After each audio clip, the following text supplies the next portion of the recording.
Magandang hapon mga bata, kami ang pangkat-4. Ngayon ay tatalakayin natin ang tungkulin at responsibilidad ng mananaliksik. Una, maparaan.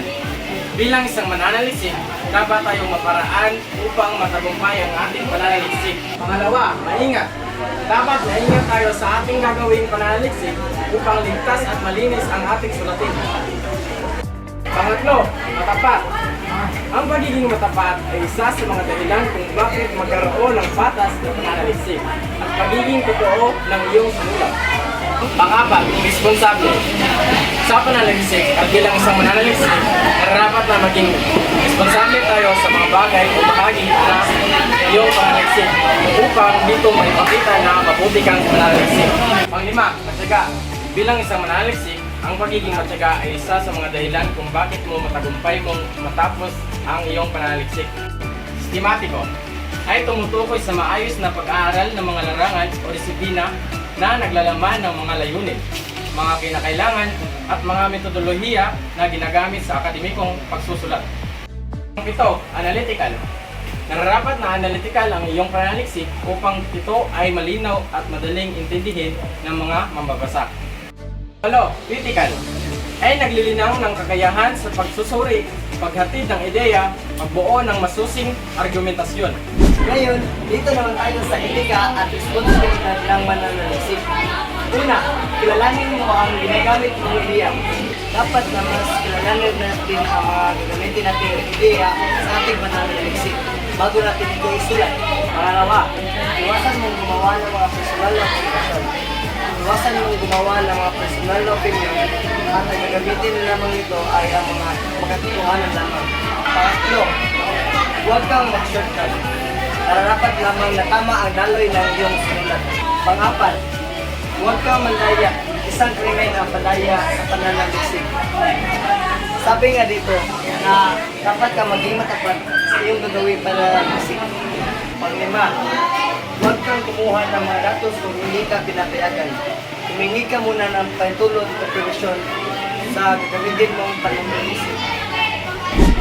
Ba't ibang uri ng pagsulat, formal, informal, at organisasyon. Formal naman ay nangangulugan ng maayos na opisyal o sumusunod ng tinakdang mauntayan ng pagtuntunin depende sa punktong kung saan ito ginagamit. Informal naman ay kabaliktaran ng formal, ito ay nangulugan o opisyal, ito ay kasual at ginagamit. Kombinasyon naman, ito ay ang pagsama ng dalawang uri ng pagsulat. Dito naman tayo sa anyo ng pagsulat ayon sa layunin. Pagsasalaysay. Ang pagsasalaysay ang pagkasunod-sunod ng daloy ng mga pangyayari na ganap sa iyong sulatin. Ito ay ang ayos na pangyayari sa isang naratibong sulit.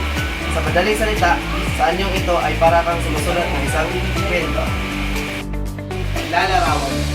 Ito ay ang anyo na nagpapahayag ng ating nakikita, narinig at nadama. Sa sulating ito, dito mo maihayag ang obserbasyon mo sa sulatin mong paksa. Pangatlo, mga tuwiran. Ito ay nagpapahayag na nagbibigay ng sapat na katibayan o patunay upang ang iyong paksa na pinagtatanggol ay katanggap-tanggap o kapani-paniwala. Sa iyo rin itong gayat nilang mambabasa upang pumanig sa iyo. Panghuli, paglalahad. Sa anyo ito, dito mo mapapaliwanag o inilalahad ang nais mo iparating ng manunod. Ito ay ginagamit sa pagpapaliwanag ng proseso ng paggawa ng isang bagay. Ngayon, dito naman tayo sa proseso ng pagsusulat. Ito makikita ang mga proseso ng pagsusulat. Una, pagtatanong at pag-uusisa. Dito mo makikita ang mga katunungan na nilagay ng manunulat. Pangalawa, palapalagay. Ang palapalagay ay mahalagang nahanay sa proseso ng pagsusulat dahil ito ay bahagi ng pag-iisip, pagsusuri at pagbuo ng sariling pananaw habang may susunod. Pangatlo, inisyal na pagtatangkap ay nahanay sa proseso ng pagsusulat dahil ito ay unang pagsubok ng manunulat na inilahad ng kanyang mga ideya sa anyong pagsulat.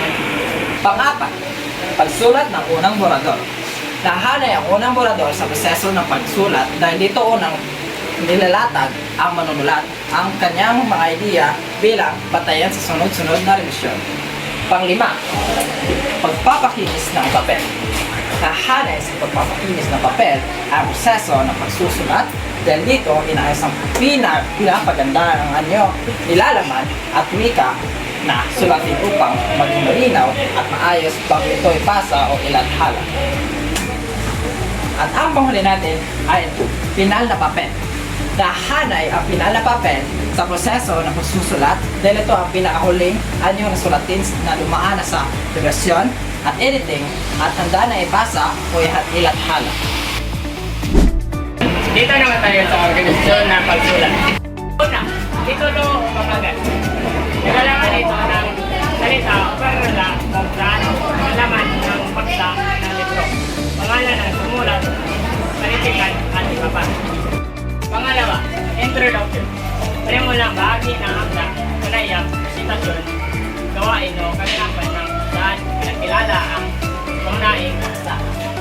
Pangatlo, katawan. Dito matagpuan ang detalye, maliwanag, halimbawa at ebidensya upang mas mapalawak at mapalalim ang paksa. 4. Conclusion. Layunin nitong ibuod ang mga pangunahing punto at ibigay ang kabuuang pananaw